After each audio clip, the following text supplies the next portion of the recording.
This is D.K. Tiwari from KV number 1 Jhansi Kent. Today we will discuss before you the transverse waves,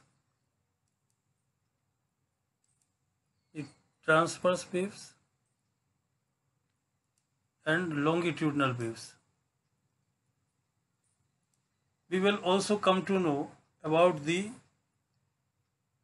speed of the transverse waves and longitudinal waves. And later on we will discuss about the displacement relation for the progressive wave. So students, when a wave travels in a material medium, then the particles of the medium may vibrate perpendicular to the direction of wave propagation or parallel to the direction of propagation of the wave. Therefore, a wave traveling in a material medium may be categorized as transverse waves and longitudinal waves. So what the transverse wave is? A wave in which the particles of the medium vibrate perpendicular to the direction of propagation of the wave is known as transverse wave. For example, a wave in a stretched string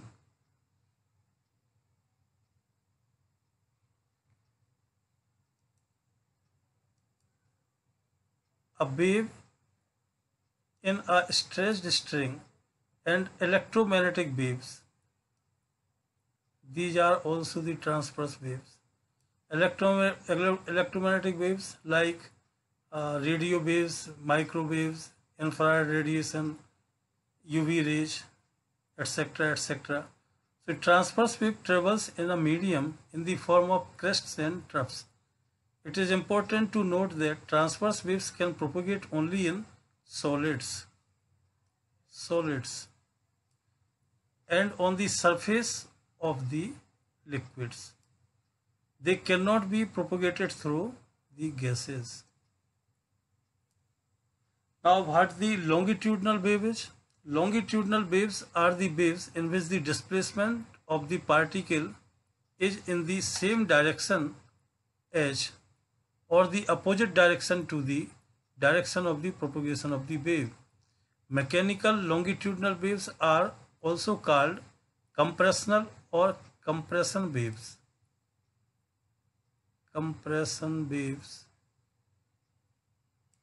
Because they produce compressions and rarefactions.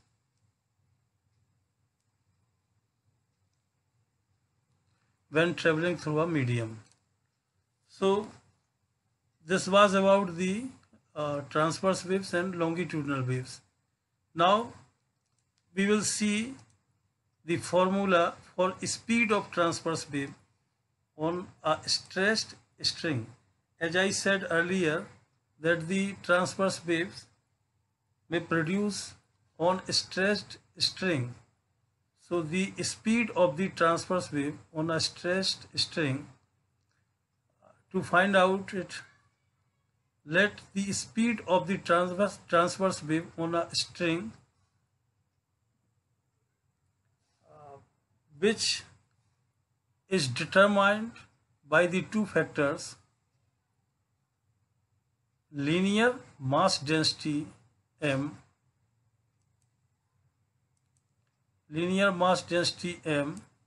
and the tension T in string, which is measure of elasticity in the string.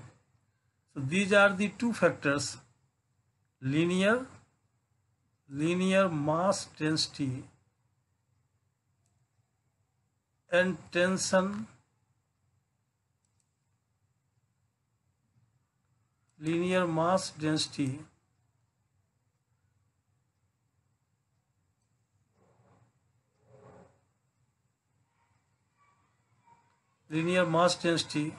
m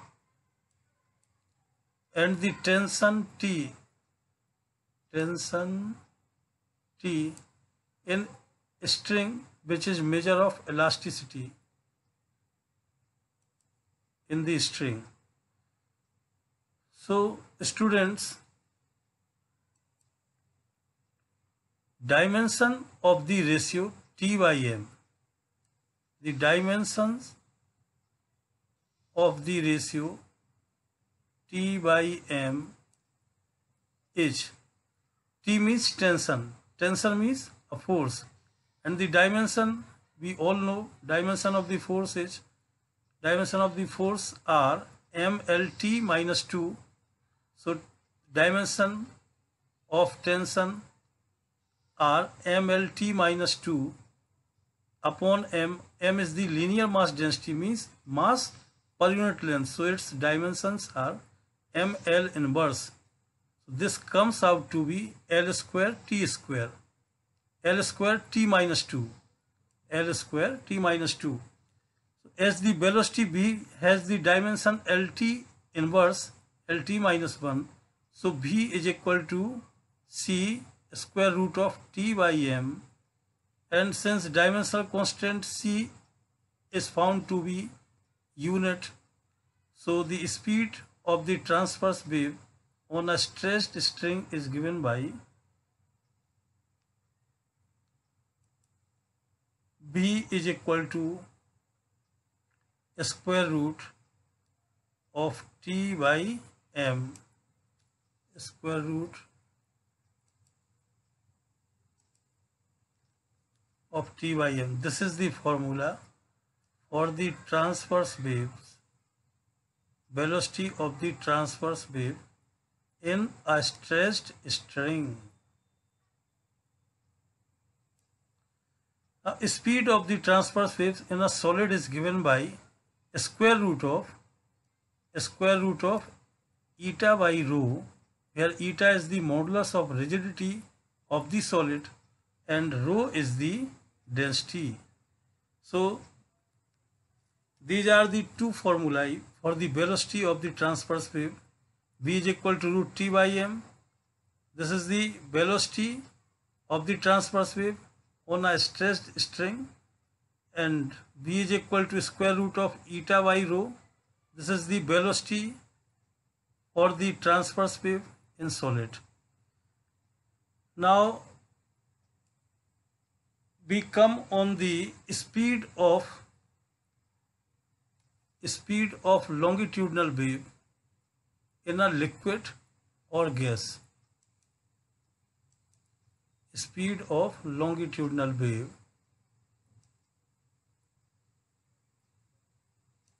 in a liquid or gas. The speed of a longitudinal wave through a fluid. Fluid, we all know that fluid, liquid and gas all together is called fluid. So the speed of longitudinal wave through a fluid is determined by two factors. Number one, volume elasticity. Volume elasticity or bulk modulus of the fluid, and other one is density of the fluid. Density of the fluid. These are the two factors by which we can determine the speed of the longitudinal wave. The dimension of the ratio bulk modulus upon density. So let's see the dimensions of the ratio of bulk modulus to the density. We know that the dimensions of the bulk modulus are ml inverse T minus 2, and the dimensions of the density, they are ml minus 3. ml minus 3. This rho has been wrongly written here. Rho is not there.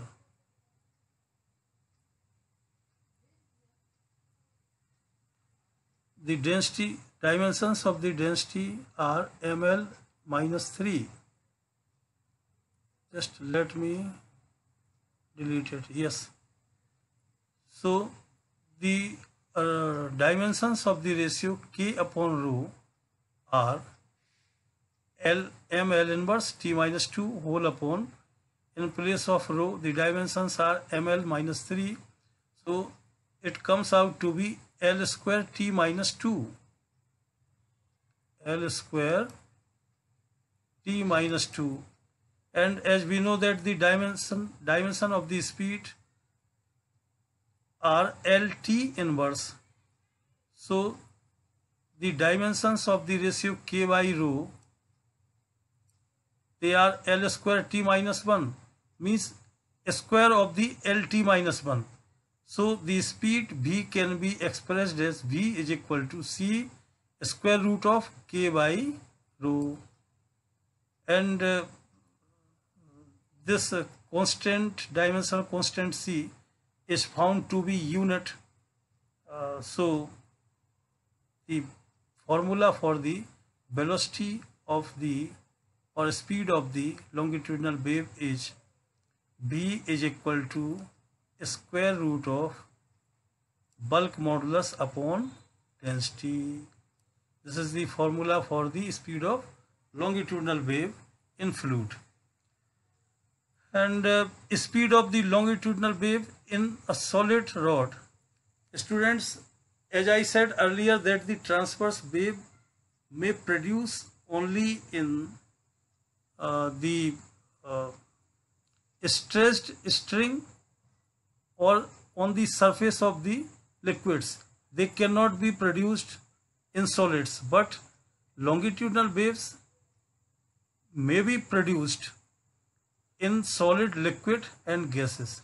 In liquid and gases means in fluid, we have seen the formula for the velocity, and in the solid rod the speed of longitudinal wave is given by V is equal to square root of bi upon rho, where bi is the Young modulus. Bi is the Young modulus of the solid and rho is the density of the solid rod. So बच्चों, these were the formulae for the speed of the longitudinal waves and transverse waves. Now we discuss the displacement relation for a progressive wave. Now the question arises, what the progressive wave is. So a wave that travels from one point of the medium to another point is called a progressive wave. A wave which travels from one point to the another point is called a progressive wave.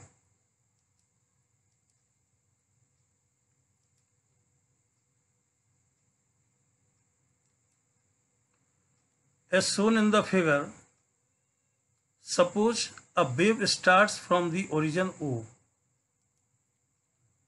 and travels along the positive direction of x-axis. In this direction,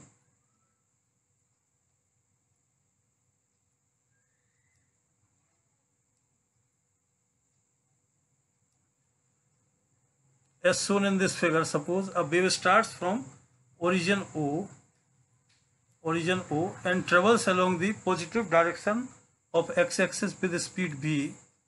The displacement of the particle at the origin at any time t is given by y is equal to a sin omega t.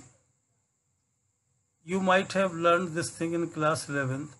Y is equal to a sin omega t, where a is the amplitude of oscillation and omega is the angular frequency.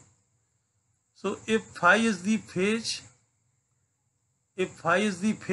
leg of P with respect to O, if phi is the phase leg of P with respect to O, then displacement of the particle at point P at time t will be by is equal to A sin omega t minus phi. And since phase change for the distance lambda is equal to 2 pi, you can see here, this is pi and this is 2 pi. This is 2 pi.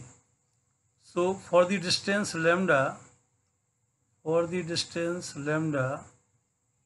this is lambda. So for this distance, the phase change is 2 pi. So the phase change for difference x is equal to 2 pi upon lambda, 2 pi upon lambda into x. Into x should be there. 2 pi into x. 1 minute. So the phase change for difference x is equal to 2 pi upon lambda into x. Yes. That is phi is equal to